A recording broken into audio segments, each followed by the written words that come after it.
The rain tapped against the floor-to-ceiling windows of Sterling Design Group, like fingers drumming an impatient rhythm. Natalie Harper rubbed her tired eyes, staring at the blueprint spread across her desk for what felt like the 100th time. The numbers refused to make sense anymore.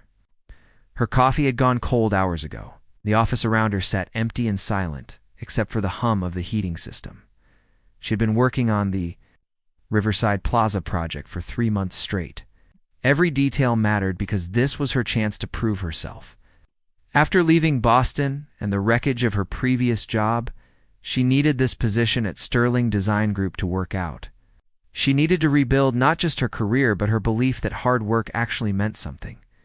When exhaustion wins, her head felt heavy. The blueprint lines started blurring together, dancing across the page like confused ants. She told herself she would rest for just 5 minutes.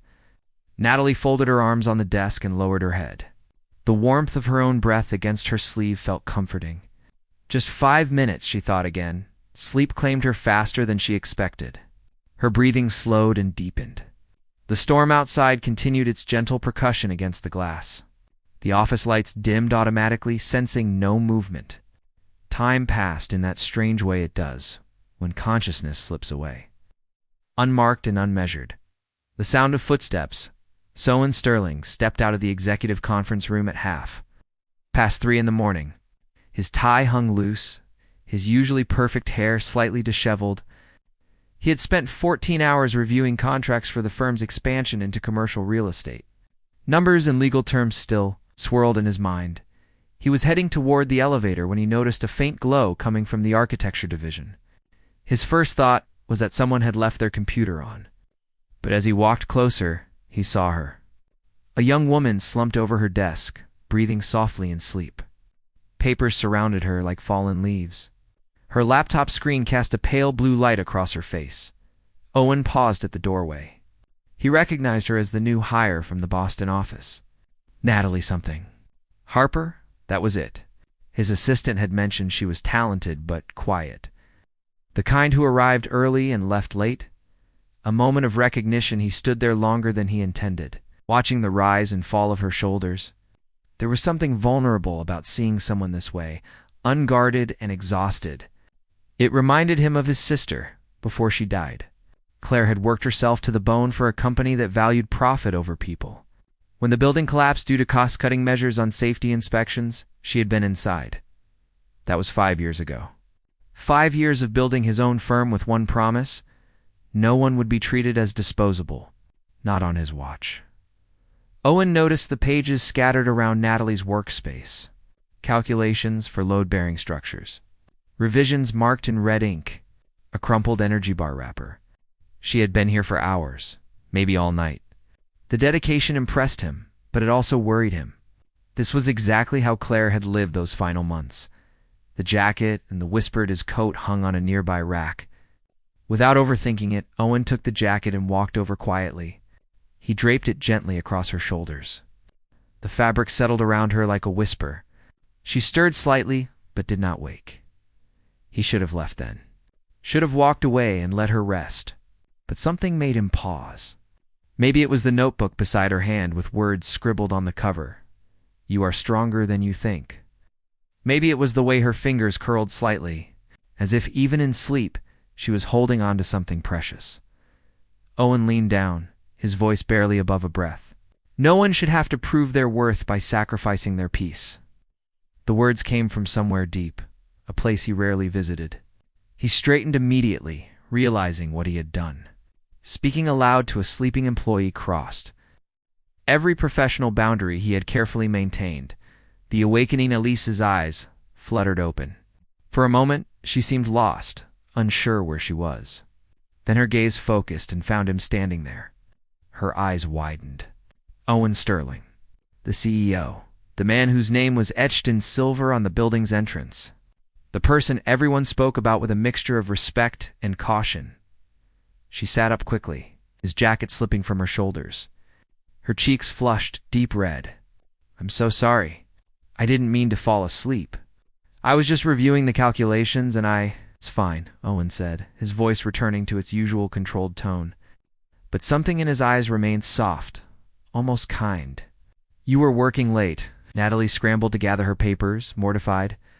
I'll finish this at home. I shouldn't have stayed this long, Miss Harper. His voice stopped her. She looked up.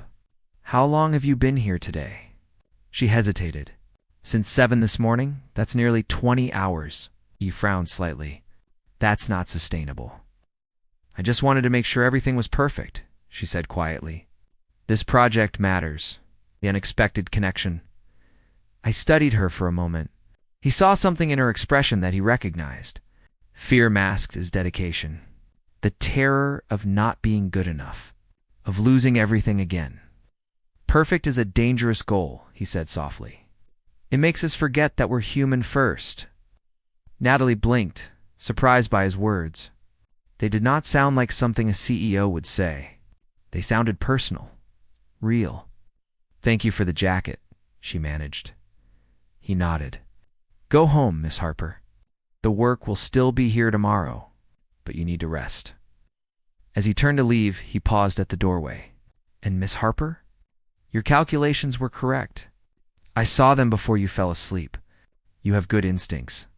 Trust them. Then he was gone, his footsteps fading down the hallway. Questions in the silence. Natalie sat frozen for several minutes after he left. Her heart still raced. She pulled his jacket closer, feeling the warmth that lingered in its fabric. The scent of cedar and rain clung to it. What had he said while she was sleeping? Had she dreamed that whisper, or had it been real?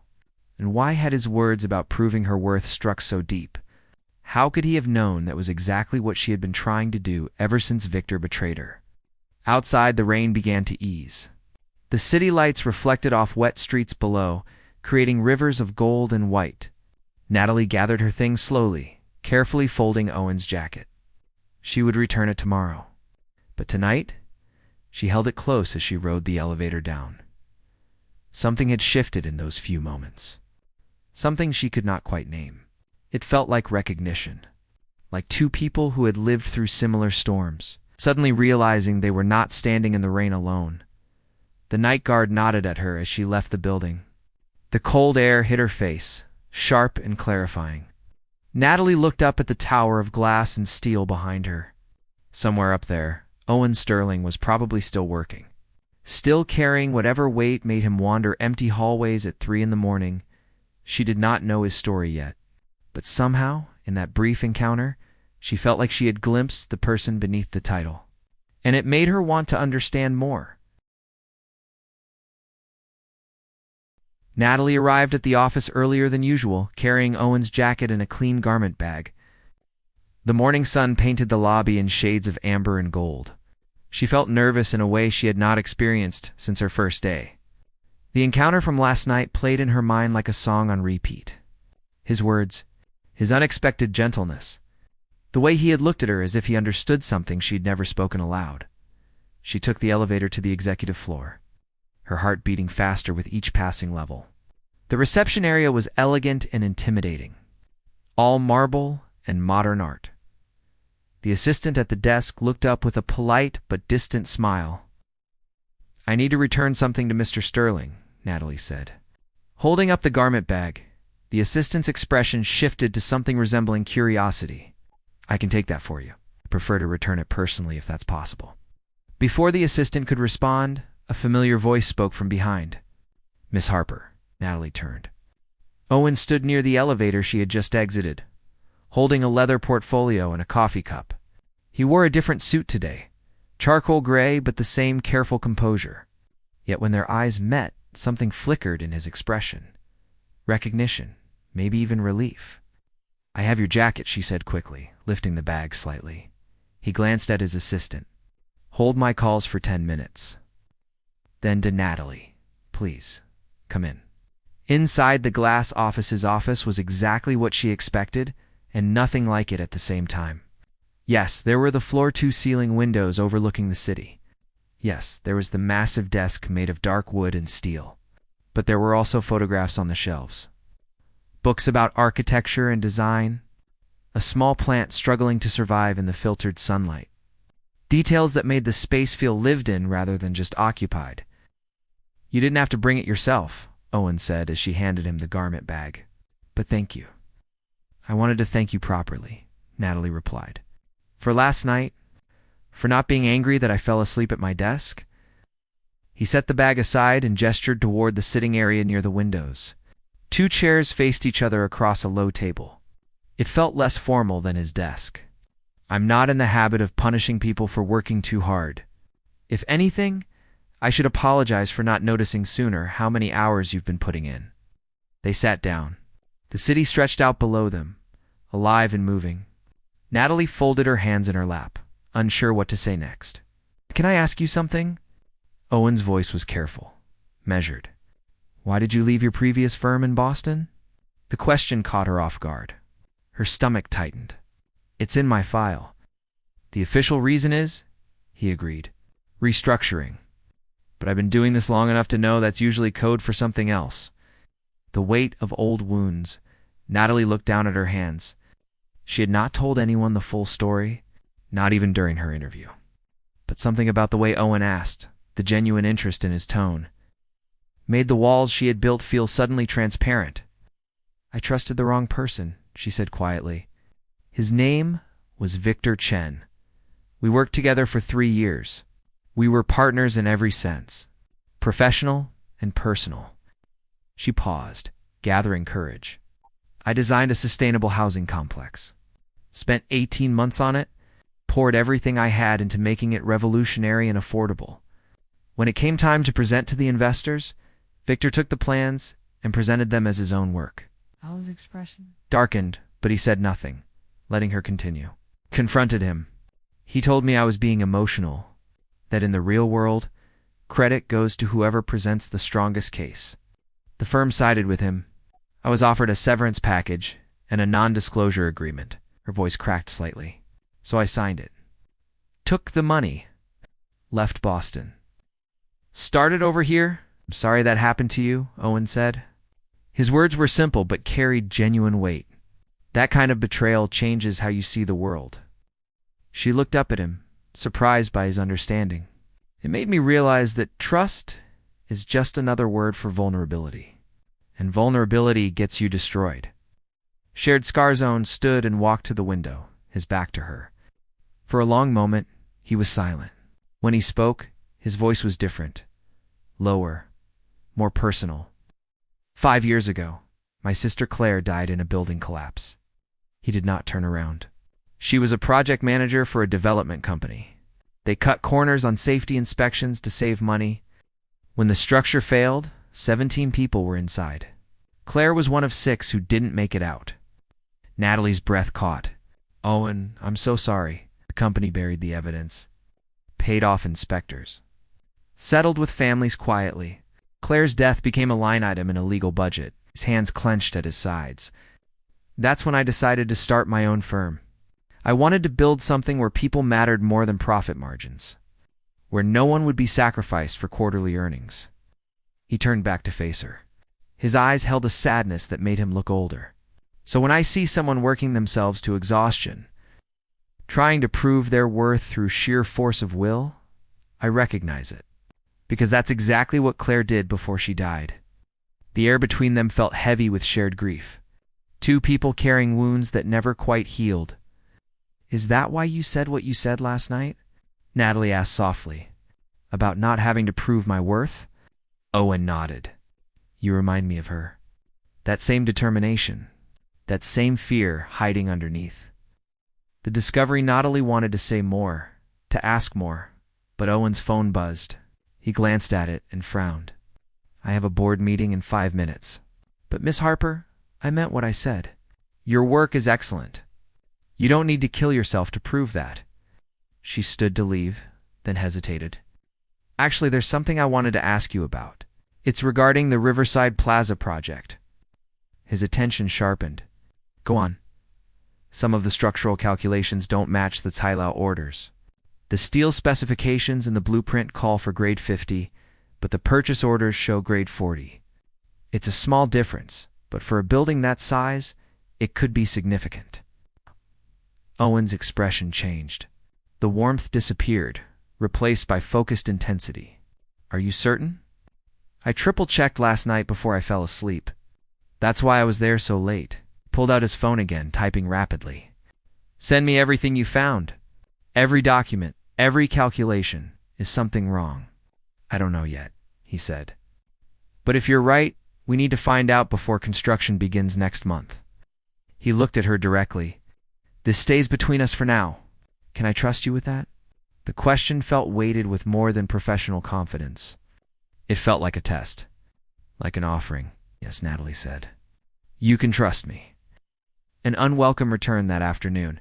Natalie was reviewing additional files when her supervisor called her into his office. Her stomach dropped when she saw who was sitting in the guest chair, Victor Chen. He looked exactly as she remembered. Perfectly styled dark hair. Expensive suit. That confident smile that once made her feel safe, but now made her skin crawl. Natalie, he said warmly, standing as if to embrace her. What a pleasant surprise. She kept her distance. Victor, I didn't know you were in New York. I'm consulting on the Riverside Plaza project, he explained. My firm is partnering with Sterling Design Group on the development phase. Isn't it wonderful that we get to work together again? Her supervisor, completely oblivious to the tension, beamed. Victor speaks very highly of your previous collaboration. Says you two made an excellent team. Natalie forced a smile. That was a long time ago. Well, you'll have plenty of time to catch up, her supervisor continued. Victor will be here for the next 3 months overseeing the engineering integration. After the meeting, Victor followed her into the hallway. You look good, Nat. New city suits you? Don't call me that, she said coldly. And stay away from my work, he laughed. That same dismissive sound she remembered. Still holding a grudge?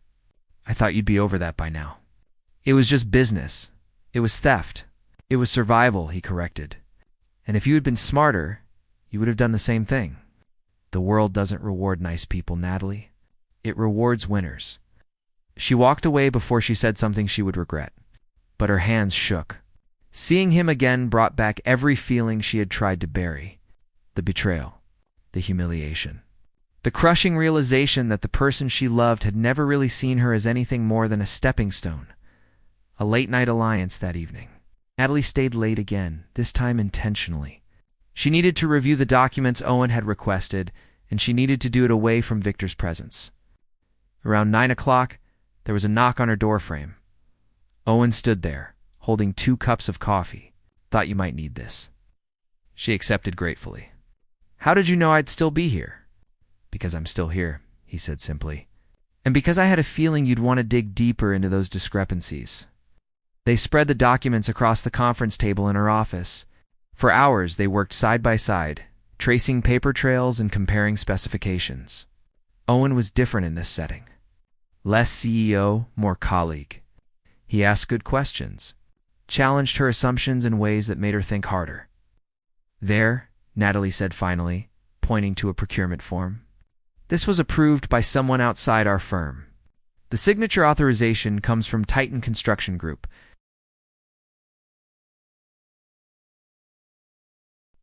Owen leaned closer. His shoulder brushed hers. That's Victor Chen's company. She froze. He's behind this? It looks that way. Owen's jaw tightened. He's substituting inferior materials and pocketing the cost difference. If this building goes up with grade 40 steel instead of grade 50, it might hold for a few years. But eventually, under stress, it could fail. The implications hit Natalie like a physical blow. People could die. Just like your sister. Owen looked at her, and in that moment she saw past every barrier he maintained. She saw rage, grief, and determination. Not on my watch, he said quietly. Not ever again. They sat in silence, the weight of discovery settling over them. Outside, the city lights glittered like scattered diamonds. Inside, 2 damaged people had just found a reason to fight together. He'll come after us if we expose this, Natalie said. Victor doesn't lose gracefully. Then we make sure we have evidence he can't destroy. Owen pulled out his phone. I'm bringing in a forensic accountant. Someone I trust completely.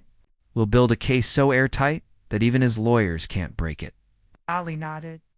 Then, almost without thinking, she reached over and touched his hand. Thank you for believing me. Owen turned his hand over, his fingers gently closing around hers. "Thank you for seeing what others missed. You may have just saved lives." The touch lasted only a moment, but it felt like a promise. Two people who had learned not to trust had just chosen to trust each other. And in that choice, something fragile and precious began to grow.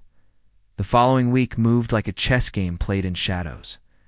Owen brought in his forensic accountant, a sharp woman named Rachel Park, who specialized in construction fraud. Natalie provided every document she had found, every inconsistency that pointed toward Victor's scheme. They worked in careful silence, meeting only in secure locations. Owen's private conference room after hours. A small cafe 3 blocks from the office. Once, surprisingly, in the public library where the anonymity of strangers provided better cover than any closed door, Victor seemed oblivious at first. He walked through the office with his usual confidence, charming the senior partners and making jokes with the junior staff. But Natalie noticed things. The way his eyes followed her when she left her desk. How he always seemed to be nearby when she took phone calls. The questions he asked that seemed casual but felt calculated. "He knows something," she told Owen during one of their late meetings. "I can feel it." Owen looked up from the financial statements spread before him. Dark circles shadowed his eyes. He had been working non-stop, barely sleeping. Rachel found another layer. Victor isn't just skimming money from materials. He's created shell companies to inflate labor costs.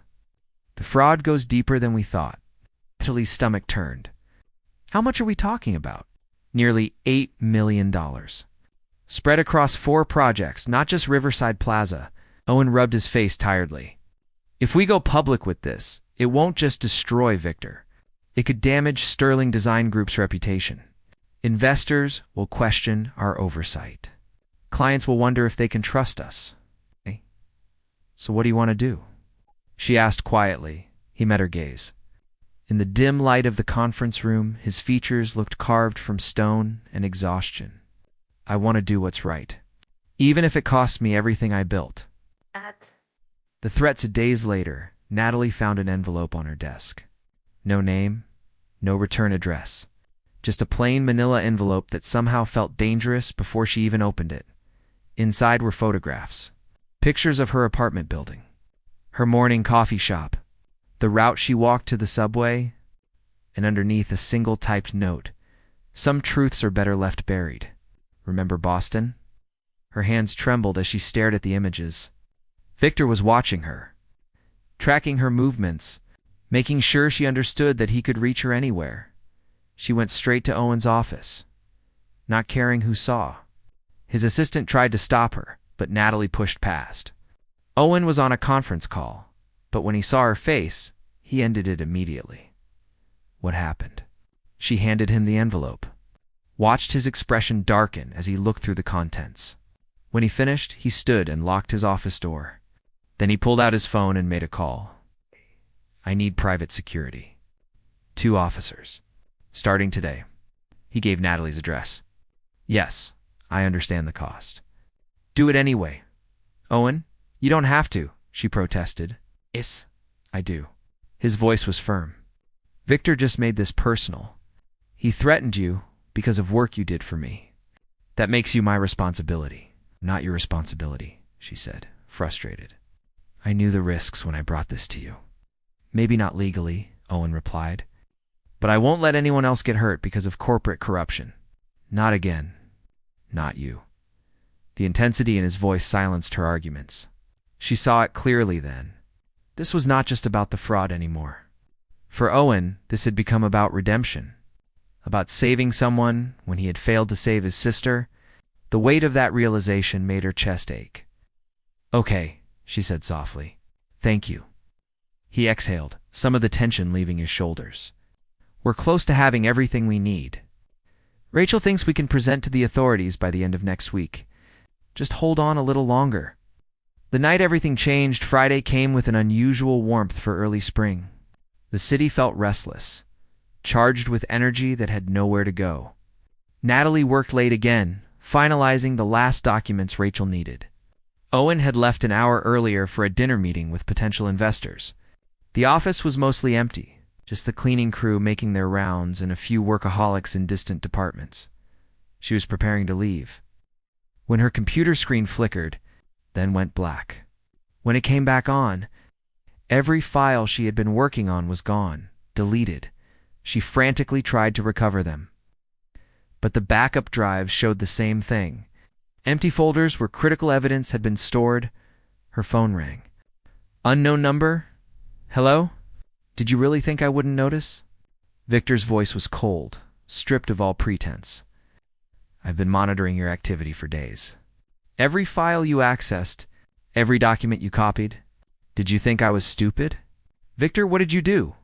I'm cleaning up loose ends, he said calmly.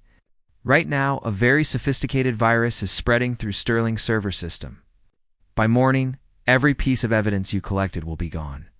Wiped completely. And without that evidence, you have nothing but accusations. Natalie's heart raced. The backups are off-site. Rachel has copies. Laughed. You mean the accountant who parks in the garage on 5th Street? The one who keeps her briefcase in her trunk? I'm looking at that briefcase right now. Such a shame about car break-ins in this neighborhood. The line went dead. Natalie ran. She grabbed her bag and sprinted toward the server room.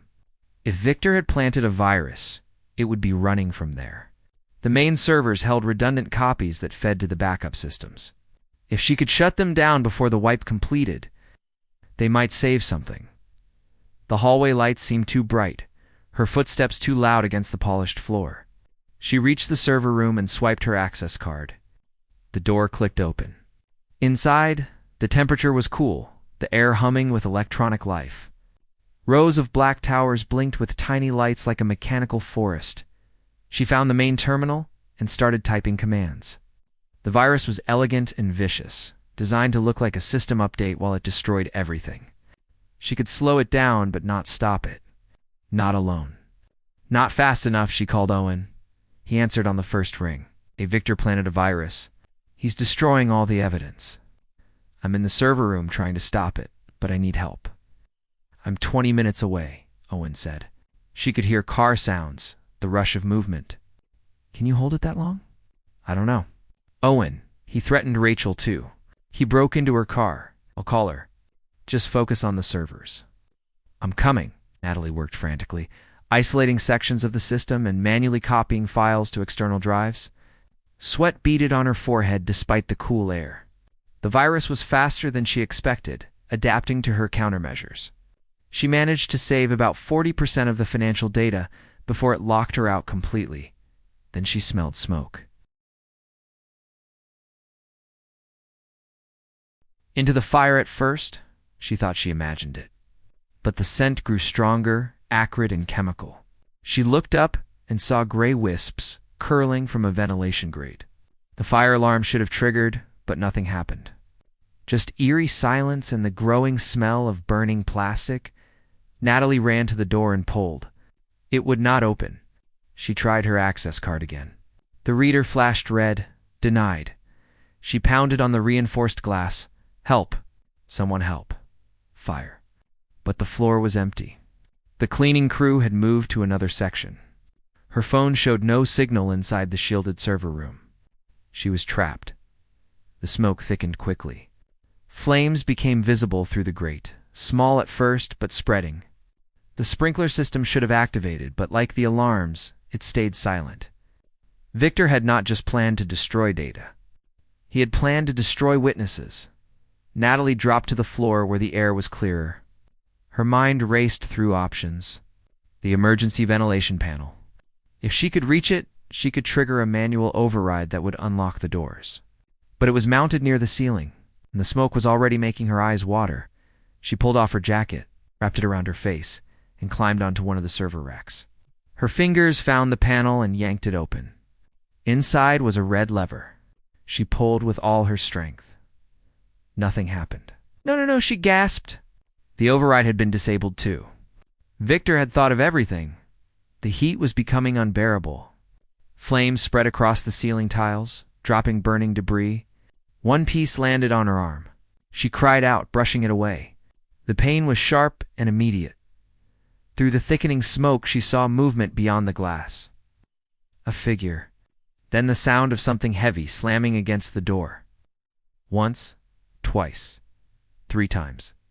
The glass cracked. Owen's face appeared through the fractured door. His eyes were wild with fear and determination. He slammed a fire extinguisher against the weakened glass again. It shattered. He reached through, ignoring the sharp edges cutting his hands, and hit the manual release from the inside. The door swung open. Come on. He grabbed her hand and pulled her through.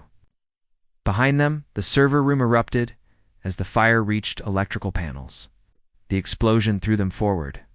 Owen wrapped his body around hers as they hit the floor, shielding her from the blast. Through smoke and fear, they scrambled to their feet. The hallway was filling with smoke now, the fire spreading faster than seemed possible. Owen kept his arm around Natalie's waist, supporting her weight as they ran toward the emergency stairs. The elevators, she coughed. 2 dangerous stairs. They burst through the stairwell door. Below them, they could hear voices. Other people evacuating. But between their floor and safety was 10 stories of stairs and growing smoke. Owen took off his shirt and tore it in half, soaking both pieces with water from an emergency hose. He handed one to Natalie. Cover your mouth. Stay low. They descended as fast as they could. The smoke followed them, an angry living thing determined to consume. Natalie's legs felt weak. Her lungs burned. The injury on her arm throbbed with each movement. On the 7th floor, she stumbled. Owen caught her before she fell. I can't, she gasped. Go without me, absolutely not. He lifted her into his arms, carrying her like she weighed nothing. His face was set with fierce determination. I told you. Not again. Not you. She wanted to protest, but had no strength left. Instead, she wrapped her arms around his neck and held on. Through the haze of pain and smoke, she felt his heartbeat against her cheek. Strong, steady, refusing to quit.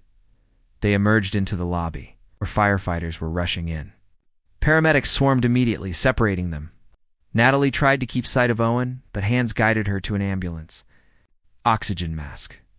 Questions she could barely answer. The world spun. Owen, she managed. Where is Owen? I'm here. His voice cut through the chaos. He appeared at her side, his hands bandaged, soot covering his face. I'm right here. Their eyes met. In that moment, surrounded by sirens and smoke and the wreckage of everything they had tried to protect, something unspoken passed between them. It was more than gratitude. More than partnership. It was recognition of what they had become to each other. What remains hours later, they sat in the hospital waiting room. Natalie's arm was bandaged. Owen's hands were stitched. Both had been treated for smoke inhalation. The doctors wanted to keep them overnight for observation, but neither was willing to stay. The files, Natalie said hoarsely. Did we save anything? Owen pulled a small hard drive from his pocket. When you called, I told Rachel to upload everything to a secure cloud server. This is the backup. Victor destroyed the physical evidence, but the digital trail still exists. Relief flooded through her. It's not over then. No, he agreed. It's not over. The police are looking for Victor. The fire marshal confirmed arson. Between that and the fraud evidence, he's going to prison. They sat in silence for a moment. Outside, dawn was breaking. The city looked clean in the early light, washed by rain that had started after midnight. You saved my life, Natalie said quietly. Owen turned to her. His expression was raw, stripped of every professional mask. You gave me a reason to. What do you mean? After Claire died, I stopped believing anything mattered beyond work. I built a company, made money, maintained control, but I stopped feeling anything real. He reached over and took her unbandaged hand. Then you fell asleep at your desk, and something in me woke up. Natalie's throat tightened. I came here broken, thinking I'd never trust anyone again. And now, she looked at their joined hands. His fingers were gentle despite the bandages. Now I think maybe broken things can still hold something precious. If they're careful. If they try. Owen smiled, and it transformed his entire face. I'd like to try. If you would? Yes, she whispered. He leaned forward slowly, giving her time to pull away. She did not. Their lips met softly, tentatively, a kiss that tasted like smoke and promises, like survival and new beginnings. When they pulled apart, Natalie rested her forehead against his. "What happens now?" "Now we rebuild," Owen said. "The company. Our lives. Whatever comes next, we do it together." Outside, the sun climbed higher, painting the sky in shades of gold. Two people who had walked through fire had found each other on the other side. The road ahead would not be easy. There would be investigations and trials and difficult questions. But they would face it all standing together. Because sometimes the greatest courage is not facing danger alone. Sometimes it is choosing to trust again after betrayal. To love again after loss. To believe that the future can be different from the past. And in that hospital waiting room, as morning broke over the city, Natalie and Owen made that choice. Together,